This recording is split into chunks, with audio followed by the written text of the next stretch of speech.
Villain can be লাভার, পর্ব 12, লিখেছেন মিথু বুড়ি। বস, দেওয়ান মঞ্জিল থেকে এইমাত্র একটা GTR 35 বের হলো, পিছু করব? যেতে দাও। এয়ারপোর্টের দিকে যাচ্ছে বস।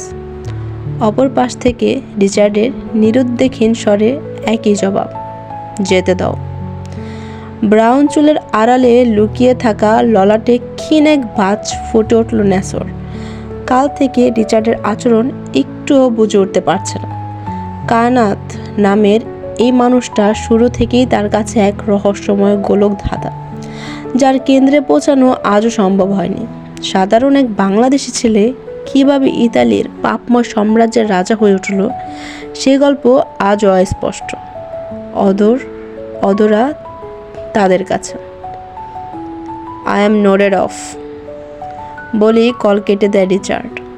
ন্যাসো আর মাথা ঘামায় না, ফোনটা পকেটে রেখে গাড়ি স্টার্ট দেয়। গন্তব্য বাগানবাড়ি। তবে মস্তিষ্ক থেকে কৌতূহল মুছে ফেলা এত সহজ নয়। রিচার্ডের চোখ এলিজাবেথের জন্য কখনো কোনো বিনয় বা মুগ্ধতা দেখেনি তারা। তবুও এলিজাবেথের চলে যাওয়া কেন রিচার্ডকে এতটা অ্যাগ্রেসিভ করে তুলছিল? আবার হঠাৎ একটা শান্ত হয়ে যাওয়ারই বা মানে কি? কারণ হাজারো প্রশ্ন মাথার ভেতর ঘুরপাক খাচ্ছে ন্যাসর, যেগুলোর উত্তর পাওয়ার সম্ভাবনা প্রায় শূন্য। রিচার্ড অনুভূতি প্রকাশে ব্যর্থ এক মানুষ। পাপাচারে নিবিষ্ট জীবন তার কোমল মনকে মরিচার মতো বিলীন করে দিয়েছে বহু আগে। কোমলতা হারিয়ে বুকে জন্ম নিয়েছে হিংস্র নরখাদক পশুর হৃদয়। রক্তক্ষরণের বদলে রক্ত ঝরাতেই অভ্যস্ত হয়ে উঠেছে তার যান্ত্রিক হৃৎপিণ্ড। তবে হঠাৎ এতটা শান্ত হয়ে যাওয়ার মানে কি? যার জন্য এত দূর থেকে এসেছে। এক কোলে এলিজাবেথ রিচার্ডের জিত ছাড়া কিছুই না। রিচার্ড যা চায় সেটা যে কোনো মূল্যে হাসিল করে। তাহলে কি এলিজাবেথও ছিল কেবল এক মুহূর্তের জিত? কিন্তু রিচার্ডের ক্ষেত্রে জিত মানে এক অপ্রতিরোধ্য সংকল্প, যা অর্জন না হওয়া পর্যন্ত সব কিছু ধ্বংস করে ফেলতেও পিছপা হয় না রিচার্ড। ইগলোর মতো হাজার ক্রোশ দূর থেকেও শিকারের ওপর ছো মেরে পড়তে পারে। তাহলে হঠাৎই নিক্ষিপ্ততা কেন? নানান চিন্তায় ডুবে গিয়ে ন্যাসো গাড়ি চালিয়ে যেতে থাকে। উত্তরহীন প্রশ্নগুলো মনের ভেতর ঘূর্ণির মতো পাক খেতে থাকে। ঘুমাবে বলে কল কাটলেও ঘুমায় না রিচার্ড। অবশিষ্ট মদের বোতলটা হাতে তুলে নিল। কালচে ঠোঁটের ফাঁকে বোতল গুজে দুই হাতের ফাঁকে কর্কশ চেপে ধরে এক মোচড়ে খুলে ফেলল। অতঃপর এক ঢোকে পুরো বোতল শেষ করে। শেষ হতেই ফাঁকা বোতলটা ছুঁড়ে মারে দেয়ালে। প্রচণ্ড শব্দে ভেঙে চুরমার হয়ে ছড়িয়ে পড়ে কাচের টুকরো। গোছানো ঘর ইতিমধ্যে ময়লার স্তূপে পরিণত হয়েছে। মেঝে জুড়ে ভাঙা কাঁচ, ড্রাগসের প্যাকেট, আরও ছড়িয়ে ছিটিয়ে আছে ইনজেকশন। পুরো কক্ষ যেন এক বিধ্বস্ত রাজ্য। সারা রাত এসবের মাঝেই ডুবেছিল রিচার্ড। তবে এত মদ গিলেও নেশা ধরছে না। ক্রোধে সামলাতে না পেরে বারবার বোতল ভেঙে ফেলছে। সিগারেট আর ড্রাগের তীব্র গন্ধে চারপাশ ভারী হয়ে উঠেছে। অতিরিক্ত ইনজেকশন পোষের কারণে হাতে ছোপ ছোপ রক্ত জমাট বেঁধে শুকিয়ে গেছে। তবুও রিচার্ডের মধ্যে কোনো ব্যথার অনুভূতি নেই। তীব্র ক্রোধে মটমট করছে রিচার্ডের ধারালো চিবুক। দাঁতে দাঁত পিষে উঠে দাঁড়ায়। ব্যগ্র পায়ে এগিয়ে যায় কেবিনেটের দিকে। আর কোনো মদের বোতল নেই। মুহূর্তেই ঝড়ের মতো ঘরের অবশিষ্ট সব কিছু ভাঙচুর করতে থাকে রিচার্ড। 9 ঘন্টা 30 মিনিটের দীর্ঘ জার্নি করেও ক্লান্তির লেশমাত্র নেই শরীরের, বরং এক দানবীয় ক্রোধ চেপে বসেছে অস্তিত্বে।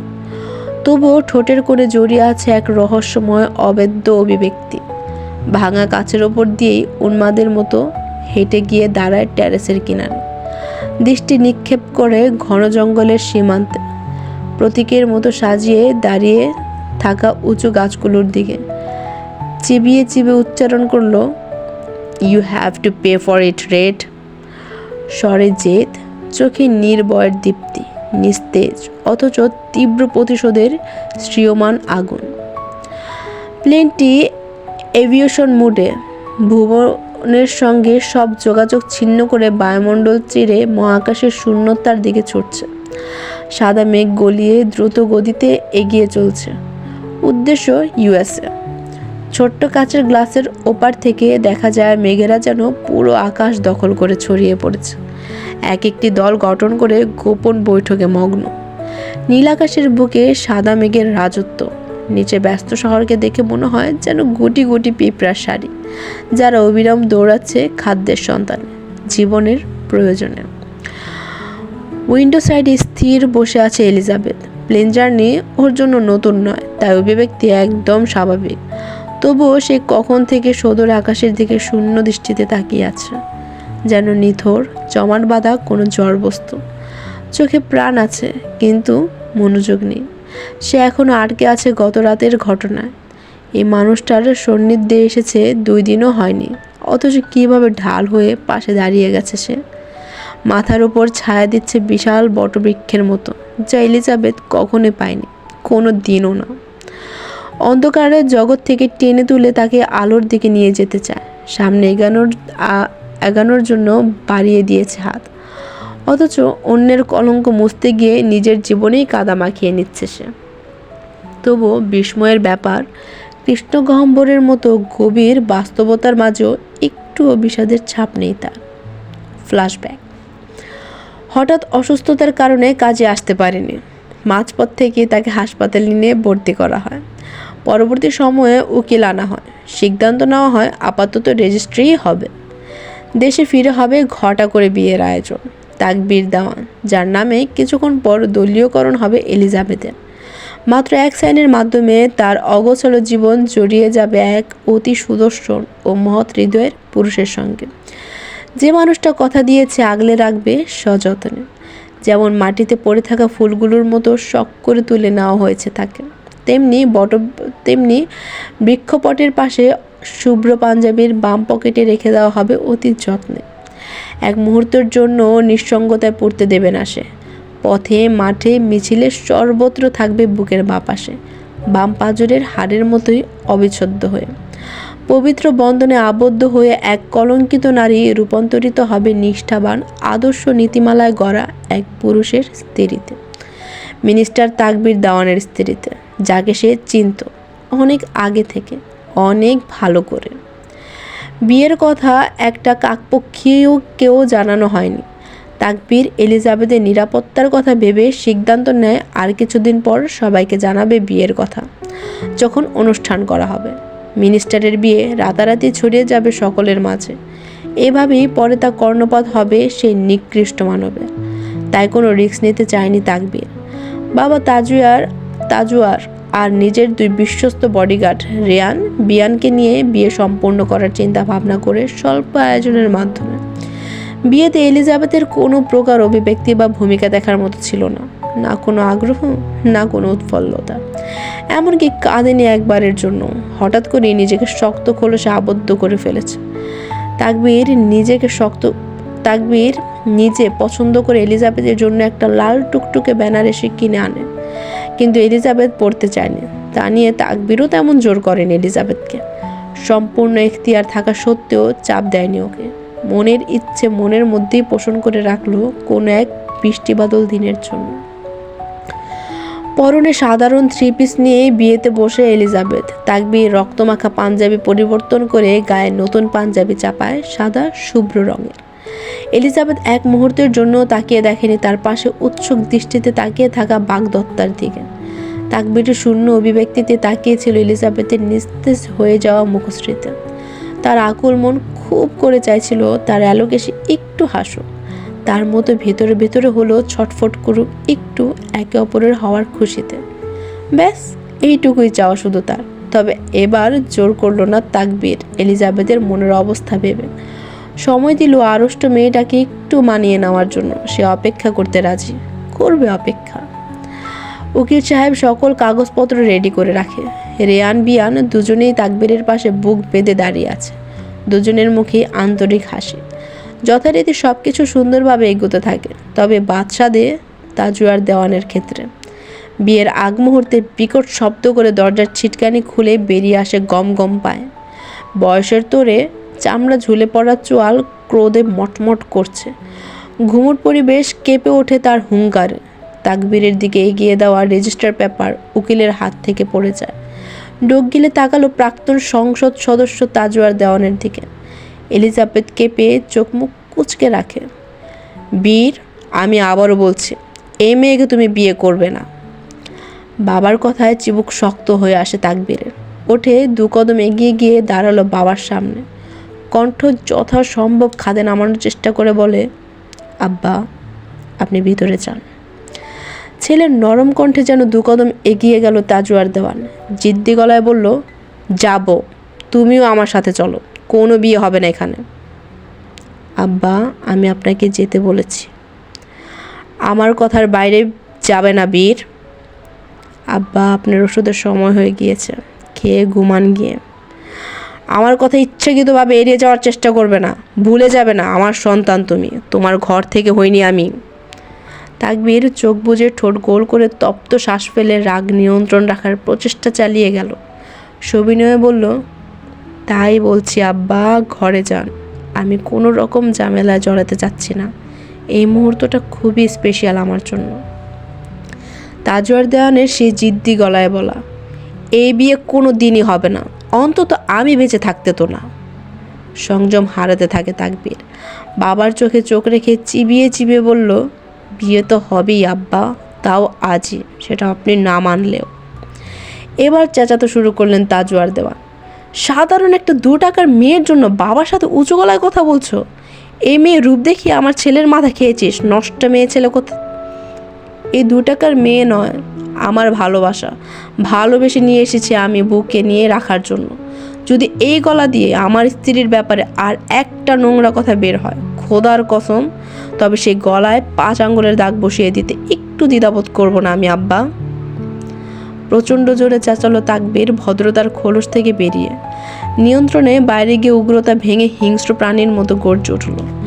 গিব্বা অংশের নীলচে রগগুলো ফুলে ফেপে উঠেছে ক্রোধে। এতক্ষণ দম আটকে সকল অপমান সহ্য করে নিল, এবার চোখ মেলে তাকায় এলিজাবেথ। ভিজে গেল তার চোখের পাপড়ি। চলের টইটুম্বুর আখিদয় মিলে জোরালো আলো নিয়ে তাকালো তাকবীরের দিকে। পুলকিত হয়ে গেল নারী ওর তনুমন। এক বুক ভালো লাগা ছেয়ে গেল মনে। আধারে তলিয়ে যাওয়া মন আকাশে ঝিলিক দিয়ে উঠল এক নির্মল বিশুদ্ধ দ্যুতি। সব ভুলে উৎফুল্ল চোখে দেখে গেল রাগে ফুঁসতে থাকা কৃষ্ণগহ্বর। তাজওয়ার দেওয়ান স্তব্ধ হয়ে যায় ছেলের এহেন উগ্রতা দেখে। তাকবীর তাজওয়ার দেওয়ানকে কিছু বলার সুযোগ না দিয়ে ক্রন্দ পায়ে আবার গিয়ে বসে আগের জায়গায়। তাকবীর রাগে ফুঁসতে ফুঁসতে কোনো দিকে না তাকিয়ে হাতের নিচে কাগজগুলো তুলে পাত্রের জায়গায় সই করে এগিয়ে দেয় এলিজাবেথের দিকে। এলিজাবেথ রাগে গিজ গিজ করতে থাকা চওড়া চিবুকে তাকিয়ে ঘোরের মধ্যেই সই করে দেয়। এলিজাবেথ ভাবনায় এতই মজে রয়েছে যে কেউ যে তাকে 2 চোখে গিলে খাচ্ছে তার সেদিকে খেয়াল নেই। গালের নিচে হাতের তালু ঠেকিয়ে মন্ত্রমুগ্ধের মতো তাকিয়ে আছে তাকবীর এক ঘুয়ে দৃষ্টিতে। গভীর চোখ দুটো আশ্লেষে জড়িয়ে রেখেছে তার অ্যালোকেশির পা থেকে মাথা পর্যন্ত। 16 এক লাস্যময়ী নারীর শীর্ণকায় স্তম্ভিত হয়েছিল সে। 4 বছরের গঠনে অনেক পরিবর্তন আসলেও চেহারা থেকে সেই বিষাক্ত মায়া এক ফোঁটাও এদিক সেদিক হয়নি। এই মায়াময় চেহারায় যে এক পলক তাকালেই নিজের ধ্বংস দেখতে পায় প্রেমিক পুরুষ। উলট পালট হয়ে যায় ভেতরের সব কিছু। সময় কত দ্রুত চলে যায়। ক্যালেন্ডারের পাতায় পিছিয়ে গেল আরও 4 বছর পূর্বে। চৈত্র মাসের ভ্যাপসা গরমে খা খা করছিল চারিপাশ। খাল বিলের পানি শুকিয়ে মাটি খড়খড় হয়ে যায় সে সময়। ঠিক তেমনিভাবে ভেতরে খরার মতো শুকিয়েছিল এক শীর্ণ মানবের ভগ্ন হৃদয়। সেদিনটা ছিল ইলেকশনের দিন। বিপুল ভোটে জয়লাভ করেও মনেও কোথাও বিজয়ের আনন্দের ছিটে ফোটাও ছিল না। অযাচিত কারণে বিষাদে ছেয়েছিল অন্তঃকরণ। 12টায় ফলাফল প্রকাশিত হয়। ফলাফল শোনার পরপরই তাকবীর গাড়ি নিয়ে বেরিয়ে পড়ে একা একা, কোনো বডিগার্ড ছাড়াই। এই ব্যস্ত শহরে মন একটু একা থাকতে চাইছে, যেখানে থাকবে না কোনো কোলাহল। যে ভাবা সেই কাজ। আবাসিক এলাকা থেকে গ্রাম্য রাস্তার দিকে যেতে থাকে তাকবীর। সুবিস্তর মাঠের মতো খোলা জায়গায় পেয়ে গাড়ি থামায় তাকবীর একটা বটগাছের নিচে। গাড়ির ডোর খুলে বের হতেই এক পশলা শীতল হাওয়া ছুঁয়ে দিল তার গা। চোখ বুজে শুষে নিল তাকবীর সেই স্নিগ্ধময় প্রকৃতির সতেজ হাওয়া। বাতাসের তোরে পাঞ্জাবির নিচের অংশ এপদ ওপদ ধরে দুলতে থাকে। থমকা হাওয়ায় কোকড়া চুলগুলো এলোমেলোভাবে উড়ে কপালে বিছিয়ে যায় কিছু সংখ্যক। প্রশান্তিময় বাতাসগুলো শরীরে মাখিয়ে নিয়ে চোখ মেলে তাকায় তাকবীর। ঘাড় ঘুরিয়ে এদিক সেদিক তাকাতে গিয়ে হঠাৎ চোখ যায় বটগাছের ওপরে। এক মুহূর্তের জন্য শক্ত গঠনের পুরুষালী দেহখানা কেঁপে ওঠে, দুকদম পিছিয়ে যায়। শুকনো ঢোক গিলতে থাকে সে অনবরত। প্রচলিত এমন অনেক কথা শুনেছে সে। বরদুপুরে নাকি বের হতে নেই, শাকচুন্নি ঘুরে বেড়ায়, বিশেষ করে বট গাছে। তবে একজন গণ্যমান্য সুনামধন্য মিনিস্টারের চরিত্রের সাথে এসব উদ্ভট কথাবার্তায় বিশ্বাস করা কখনই শোভা পায় না। সাহস সঞ্চয় করে সামনে এগিয়ে যাওয়ার জন্য প্রস্তুতি নিল তাকবীর। বটগাছের সরু চিকন ডালের মধ্যে দিয়ে মোটা মোটা পাতার ফাঁক দিয়ে ঝুলে আছে এক মুঠো লাল লম্বা চুল। এক পা বাড়ালো তাকবীর। তখনই ভেসে আসলো মেয়েলি সুমধুর কণ্ঠস্বর। এক মুহূর্তের জন্য থমকে যায় তাকবীর। ভয় পাবেন না, আমি পাড়ায় ভূত নেই, আমি মানুষ। মস্করা হচ্ছে? এই দিন দুপুরে কোনো মানুষ গাছের ডগায় উঠে বসে থাকে? আমি তো মেয়ে মানুষ। গাছের ওপর থেকে আগত মধু মিশ্রিত কণ্ঠে এমন বাবলা কথা শুনে কপাল কুঁচকে ফেললো তাকবীর। গমগমে গলায় বলল, মানে? কুকুর দেখে ভয় পেয়ে গাছে উঠেছে। তাকবীর ভ্রু গুছিয়ে ঠোঁট কামড়ে আশেপাশে তাকালো। সত্যি তার গাড়ির পিছনে কতগুলো কুকুর দল বেঁধে দাঁড়িয়ে আছে। তারাও যেন অপেক্ষা করছে কখন গাছ থেকে পরীটা নামবে আর হাউমাউ খাও বলে হাপিস গুপিস করে খেয়ে ফেলবে। এবার সব কিছু পানির মতো পরিষ্কার হলো তাকবীরের কাছে। পুরো কথার ছক আবারও মাথায় ঘুরিয়ে ঠোঁট কামড়ে হাসলো। হেসে নিচ থেকে একটা বড় ইটের ভাঙা অংশ নিয়ে কুকুরগুলোর দিকে ছুঁড়ে মারতেই দৌড়ে পালিয়ে যায় সবগুলো। এই মেয়ে, নামতে পারো এবার, কুকুরগুলো চলে গিয়েছে। সত্যি তো? 3 সত্যি। বাক্য কর্ণপাত হবার সাথে সাথে এক লাফে নিচে পড়লো তরুণটি। সেখানেই ফ্রিজড হয়ে যায় তাকবীর। চোখের পলক ফেলতে যেন ভুলে গেল সে। এবার মনে হচ্ছে সত্যি সত্যিই সেদিন দুপুরে ভূত দেখেছে। দু চোখ ধাঁধিয়ে গেল মুগ্ধতায়। কিছু পলকের জন্য চোখের পাতা যেন কোনো এক টাইম ট্রাভেলের চক্রে আটকে যায়। সব কিছু ভুলে শুধু চোখ জোড়ালো আলো দিয়ে দেখতে থাকে তার সান্নিধ্যে কাঁচুমাচু হয়ে দাঁড়িয়ে থাকে এক লাস্যময়ী নারীকে। মনের কোণায় জাগা ক্ষুদ্র অনুভূতিগুলো এক মনে গেয়ে উঠল। অ্যালোকেশি। এলিজাবেথ তাকবীরের অদ্ভুত চাহনি দেখে কিছুটা ভরকে যায়। সবসময় ঘরবন্দি আর একা থাকার কারণে মন এখনও সেই 12 বছরের এলিজাবেথেই আটকে আছে। ম্যাচুরিটি তখনও আসেনি সেভাবে। শুধু এটা জানতো এই সমাজ ভালো না, তার জন্য নিরাপদ নয়। চাচা বলেছে। এলিজাবেথ তড়িঘড়ি করে কোমর সমান এলোমেলো চুলগুলো চুরু করে বেঁধে দেয়। অত্যঙ্গ চাদর দিয়ে চুল, মুখ, আপাদ মস্তক ঢেকে ফেলে। এলিজাবেথের এহেন আচরণে ছোট ছোট চোখ করে তাকায় তাকবীর। দৃষ্টি ভঙ্গ করে পা থেকে মাথা পর্যন্ত পরোক্ষ করে নিল। গায়ে সুতি গোলজামা, যা প্রায় পায়ের গোড়ালি ছুঁই ছুঁই। ফুল হাতার হওয়ায় একদম বোরখার মতো লাগছে। পুরনো ছেঁড়া জামাও যেন গায়ের সৌন্দর্য মাধুর্যতা এক ফোঁটাও কমাতে পারেনি এই মেয়ের। গলা খাড়কি দিয়ে পরিষ্কার করে নিল তাকবীর। এ সময় বের হয়েছ কেন? জানো না সুন্দরী মেয়েদের ভূতের আছর করে বেশি? কথার বিপরীতে এলিজাবেথের সরল জবাব। কিন্তু আমাকে তো কুকুর আছর করতে চেয়েছে। ঘাড় কাত করে ঠোঁট কামড়ে হাসলো তাকবীর। কয়েক মিনিটের ব্যবধানে সে বুঝে গিয়েছে মেয়েটা অত্যন্ত সরল সোজা। হঠাৎ করে কেন জানি মেয়েটাকে খুব ঘাড়তে ইচ্ছে হলো তাকবীরের। জিভ দিয়ে ঠোঁট ভিজিয়ে বলল, আরে বাচ্চা কুকুর আসর করে না, কামড়ায়। চোখ বড় বড় হয়ে যায় এলিজাবেথের। সত্যি? উপর নিচ মাথা ঝুঁকায় তাকবীর। এই যে তোমার লাল চুলগুলো দেখেছে, এগুলো কামড়ে ছিঁড়ে ফেলবে। কর্ণপাত হতে দেরি হয়। এলিজাবেথের হাত মাথায় যেতে দেরি হয় না। চাদর দিয়ে দ্রুত ভালো করে পেঁচিয়ে দিল মাথা। কপালের দিক দিয়ে টানতে টানতে একদম চোখেই ডেকে ফেলে। এবার আর হাসি নিয়ন্ত্রণে রাখতে পারলো না তাকবীর। ফিক করে হেসে দিল। প্রাণ খোলা আরম্ভের হাসি। কোথায় যাচ্ছিলে? কিছুটা লজ্জা পায় এলিজাবেথ নিজের বোকামির জন্য। নিভূস্বরের প্রতি উত্তর করল, বাসায় কেউ নেই, চাচির জ্বর, তাই আমাকে বলল বোনকে স্কুলে দিয়ে আসতে। আর তোমার স্কুল? তুমি স্কুলে যাওনি? না। তেরছা চোখে তাকালো তাকবীর। কণ্ঠস্বর খানিকটা নিচে নামিয়ে বলল, কেন, পড়াশোনা করো না তুমি? এলিজাবেথ জটিলতা ছাড়া উত্তর দিল স্পষ্ট ভাষায়, চাচি বলেছে আমাকে পড়ানোর টাকা নেই। থেমে বিষণ্ণতায় চুপসে যাওয়া মন হঠাৎ উৎফুল্লতায় গেয়ে উঠল। বলল, মম আসলে আমি আবার স্কুলে যাব। মম? প্যারেন্টস নেই তোমার?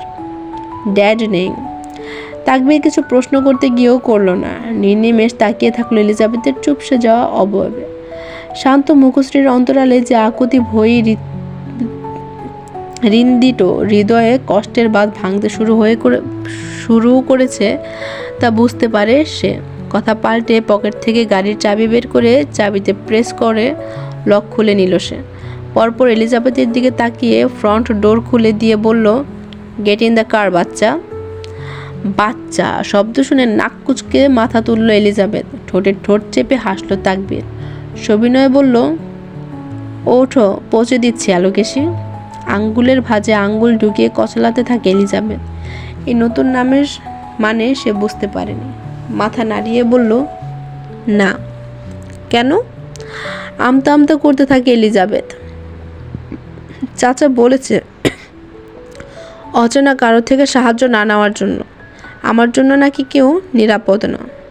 তাকবীর বুঝতে পারল এলিজাবেথের চাচার এই কথা বলার কারণ। কণ্ঠে নমনীয়তা আনলো তাকবীর। এবার নিদারুণ কোমল স্বরে বলল, আমাকে বিশ্বাস করতে পারো, আমি নিরাপদ তোমার জন্য, কোনো ক্ষতি করব না।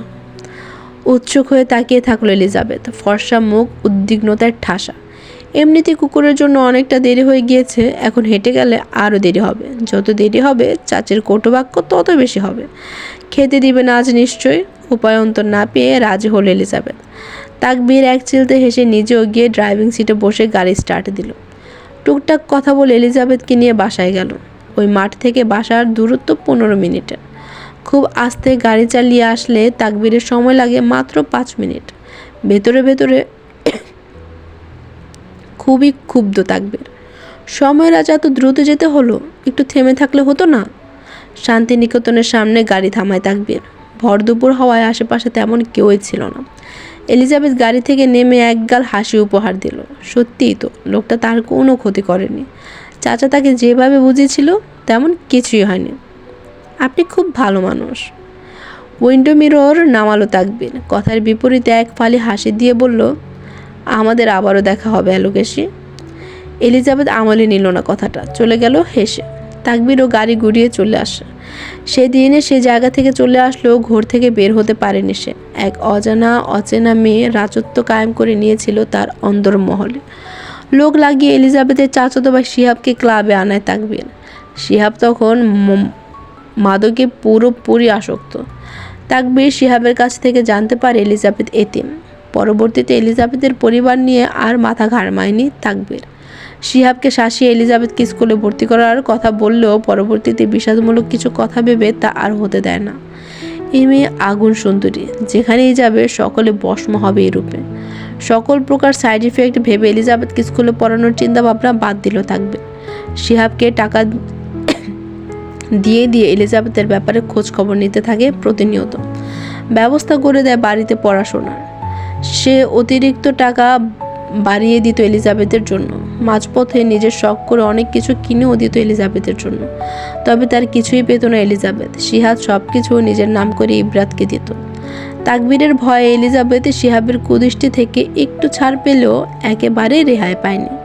কথায় আছে, কয়লা ধুইলে ময়লা যায় না। সুযোগ পেলেই এলিজাবেথের স্পর্শগত জায়গায় হাত ছোঁয়াত শিহাব। যেসব কিছুই ছিল তাকবীরের অজানা। এক নাজুক মেয়ের এক দর্শনের স্তম্ভিত হয়েছিল সে। ছটফটে মনকে কোনোভাবেই মানতে পারত না তাকবীর। অবুঝ বাচ্চার মতো সেও মানতে নারাজ ছিল মেয়েটা এখনো বাচ্চা। শিহাবকে টাকা খাইয়ে ভয় দেখিয়ে এলিজাবেথের বিয়ে আটকে রাখতে পারলেও নিজের ছটফটে মনকে বেঁধে রাখতে পারত না তাকবীর। বারবার ছুটে যেত এক পলক এলিজাবেথকে দেখার জন্য। শিহাবকে বলে প্রায়শই এলিজাবেথকে বাসা থেকে বাইরে বের করত তাকবীর নানা অজুহাতে। যে সকল কিছুই ছিল সাবিতা বেগমের অজানা। ইব্রাতকে স্কুল থেকে আনার তালবাহানায় এলিজাবেথকে বাসা থেকে বের করত শিহাব প্রায় সময়। যেদিন এলিজাবেথ বাইরে বের হতো সেদিন অযাচিতভাবে তাকবীরের সাথে দেখা হয়ে যেত পথে। বোকা এলিজাবেথের কাছে তা কাকতালীয় হলো, প্রেমিক পুরুষ তাকবীরের কাছে ছিল তা প্রি প্ল্যান। তাকবীর অধর আগ্রহে প্রতীক্ষা করছিল সেই সঠিক মুহূর্তের, যেদিন সে নিজের করে পেতে পারবে তার অ্যালোকেশিকে। তাজওয়ার দেওয়ানের কদর্য দৃষ্টি থেকে এলিজাবেথকে আড়াল করতে গিয়ে যতই তাকে দেখার তৃষ্ণা জাগুক, তাকবীর নিজের মনকে শুকিয়ে রেখেছিল কেবলমাত্র এলিজাবেথের নিরাপত্তার কথা ভেবে। একই শহরে থেকেও তাদের দেখা হতো বছরে হয়তো 1-2 বার। এভাবেই কেটে যায় 4টি বছর, প্রিয়দর্শনীর অপেক্ষায়, এক ঝলক দেখার আশা। আর আজ 4 বছরের সমস্ত তৃষ্ণা মেটানোর সুযোগ পেয়েছে তাকবীর। শিকারীর ধৈর্য নিয়ে এলিজাবেথের নির্লিপ্ততার সুযোগ গ্রহণ করে। এলিজাবেথের কপালের প্রান্ত ধরে নেমে আসা বেবি হেয়ারগুলো লম্বা হয়ে টেম্পোরাল রেখার ঊর্ধ্বভাগে ছড়িয়ে পড়েছে, যেন এক ধরনের নৈরাজ্য তাতে লুকিয়ে আছে। তাকবীর অপলক দৃষ্টিতে চেয়ে থাকলো, তারপর হাত বাড়ালো চুল সরিয়ে দেওয়ার জন্য, কিন্তু মুহূর্তেই তার নিজের প্রতিজ্ঞার কথা মনে পড়ে গেল। সংবরণ করলো নিজেকে, পরিবর্তে পদ্ম ফুলের ডগার মতো কোমল রঙে রাঙানো ঠোঁট গোল করে ফু দিল এক পশলা উষ্ণ বাতাস। চুলগুলো উড়ে গেল। সন্ধি ফিরে পেল এলিজাবেথ। গাড় বাঁকিয়ে তাকালো তাকবীরের দিকে। তাকবীর তৎক্ষণাৎ ব্যস্ত গলায় বলে উঠল, ছুঁইনি আমি, কথা দিয়েছি, তোমার অনুমতি ছাড়া তোমায় স্পর্শ করব না। একচিলিতে হাসি ফুটল এলিজাবেথের ঠোঁটে। ধীর স্থির কণ্ঠে বলল, আমি জানি। ন্যাসো হাই তুলতে তুলতে লিভিং স্পেসে ঢোকে। গত 2 দিন রিচার্ড শুধু নিজেরই নয়, সবার ঘুম হারাম করে রেখেছে। হঠাৎ রিচার্ডের নিস্তব্ধতা দেখে সুযোগ বুঝে একটু ঘুমিয়ে নিয়েছিল ন্যাসো, কিন্তু পর্যাপ্ত বিশ্রাম নেওয়ার আগেই এক গার্ড এসে ডেকে তোলে। কাউচে বসা লুকাসকে দেখে মুহূর্তেই ন্যাসোর ঘুম উবে যায়। কিছু বলতে যাবে, ঠিক তখনই কারো পায়ের শব্দ ভেসে আসে। ঘাড় বাঁকিয়ে দুজনই একসঙ্গে উৎসুক দৃষ্টিতে পেছনে তাকায়। রিচার্ডকে দেখা মাত্র ন্যাসের ব্রু কুঁচকে যায়, চোখে সন্দেহ দানা বাঁধে। রিচার্ডের সাজসজ্জা এত দ্রুত পরিবর্তন কেন? কিছুক্ষণ আগেও তো দেখেছে গতকালের পোশাকে ড্রাগস টেনে উন্মাদ হয়ে পড়েছিল রিচার্ড, অথচ এখন কেউ অভিজাত ভঙ্গিতে এক হাত পকেটে গুজে গুটগুট পা ফেলে সিঁড়ি দিয়ে নেমে আসছে। তবে বিস্ময়ে বেশিক্ষণ রইল না ন্যাসো, কারণ গিরগিটির থেকেও দ্রুত রং বদলে ফেলে রিচার্ড নামের এই রহস্যময় মানুষ। বরাবরের মতোই সম্পূর্ণ কালো পোশাকে আবৃত রিচার্ড, তবে আজ পার্থক্য শুধু হেয়ার স্টাইলে। রিচার্ড কখনো চুলে ওয়েট জেল ব্যবহার করে না, অথচ আজ কালো রেপড জিন্স ও ফিটিং কালো শার্টের সঙ্গে জেল দিয়ে খাড়া করে রেখেছে চুল। তবে গ্যাংস্টার বসকে আজ বেশ আকর্ষণীয় লাগছে। কোণে পর্যন্ত গোটানো শার্টের হাতা, বাহুর গৌরবর্ণ শিরার ওপর জলজল করছে ব্যানক্রফট সিলভার ব্রেসলেট। বুকের সামনের 2টি বোতাম খোলা থাকায় সুটাম গড়ন স্পষ্ট। কালো স্নেকার্সের চপচপ শব্দ দমন করে সে সোজা ন্যাসোর সামনে গিয়ে দাঁড়ায়। গা থেকে বেশে আসা ডার্ক পারফিউমের গাঢ় সুগন্ধ চারপাশে ছড়িয়ে পড়ে। ঠোঁটের কোণে অপ্রত্যাশিত এক আন্তরিক হাসি। ন্যাসো লুকাসের দিকে তাকিয়ে খোলা গলায় বলল, get ready boys, we are going on a trip. Lucas আর ন্যাসো একে অপরের দিকে তাকিয়ে নিঃশ্বাস ফেলে, তারপর নিঃশব্দে তৈরি হতে চলে যায়। লুকাস কিছুক্ষণ আগেই ফিরেছে রিচার্ডের অর্ডারে, কিন্তু এই আকস্মিক জরুরি কলের অর্থ কী? আর ট্রিপের অন্তরালে কী রহস্য লুকিয়ে আছে, সেসব কেবলমাত্র সৃষ্টিকর্তাই জানেন। ন্যাসো কিছুক্ষণ ব্যাজমেন্টের শাটারের সামনে দাঁড়িয়ে নিজেকে স্থির করেন, তারপর এগিয়ে গিয়ে ভেতরে ঢুকে। তার আদেশেই আজ 18 ঘন্টা পর ইব্রাত ও সবিতা বেগমকে পানি দেওয়া হয়েছে, সেই সঙ্গে কিছু শুকনো রুটি ও গুড়। 5 দিন পর সবিতা বেগমকে খাঁচা থেকে বের করা হয়। অনাহারে ক্লিষ্ট শরীরের খাবার দেখে সে ঝাঁপিয়ে পড়ে। শুকনো রুটি নিমিষেই গলদঙ্করণ করে, কিন্তু বেশি পানি খাওয়ার ফলে পেট মোচড় দিয়ে ওঠে। মুহূর্তেই উগরে পড়ে পাকস্থলীর সব কিছু। বমি করতে করতেই শুরু হয় রক্তবমি। মায়ের এই অবস্থা দেখে ইব্রাত নিস্তেজ শরীর নিয়ে ছুটে যেতে চায়, কিন্তু হাত পা শিকলে বাঁধা থাকায় কিছুই করতে পারে না। দূর থেকে অসহায়ভাবে মায়ের করুণ পরিণতি দেখে কাঁদতে থাকে। ন্যাসোর কানে খবর পৌঁছালে সে আদেশ দেয় সবিতা বেগমকে অন্য ঘরে সরিয়ে নিতে। এরপর থেকে ইব্রাত মুখে পানিও তোলেনি।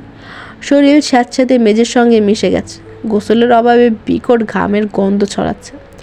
ন্যাসো সোজা গিয়ে দাঁড়ায় ইব্রাতের সামনে। কারো উপস্থিতি টের পেয়ে মাথা তুলে তাকায় ইব্রাত। তার টানা চোখ দুটি অনাহারের ফলে আরও গভীরে ঢুকে গেছে। ন্যাসোকে দেখে জীর্ণ চোয়ালে খুশির ঝিলিক ফুটে ওঠে, যা ন্যাসোর ক্রোধ আরও বাড়িয়ে দেয়। রুষ্ট গলায় সে বলে, মরতে চাও? ইব্রাতের গলা দিয়ে শব্দ বেরো না। সে দুর্বল স্বরে ফিস ফিস করে বলে, হ্যাঁ চাই তো, ওই যে আপনার প্রেমে। ন্যাসোর চোয়াল শক্ত হয়ে যায়, চিৎকার করে বলে, have you gone mad? I just fall in love. নেশা কেটে গেলে খেয়ে নিও বলে হনহনিয়ে বেরিয়ে যায় ন্যাসো। ইব্রাত নিষ্পলক তাকিয়ে থাকে তার যাওয়ার পথে। হঠাৎই ঠোঁটে পিছলে হাসির রেখা ফুটে ওঠে। লাজুক হাসিতে ইব্রাতের শ্যামবর্ণ মুখমণ্ডল লাল হয়ে যায়। আজ এ পর্যন্তই। আগামীতে আবার আসবো নতুন আরেকটি সুন্দর এবং রোমাঞ্চকর পর্ব নিয়ে। সবাই ভালো থাকবেন and please like, share and to subscribe আমার ছোট্ট উপন্যাসী আমি। Thank you.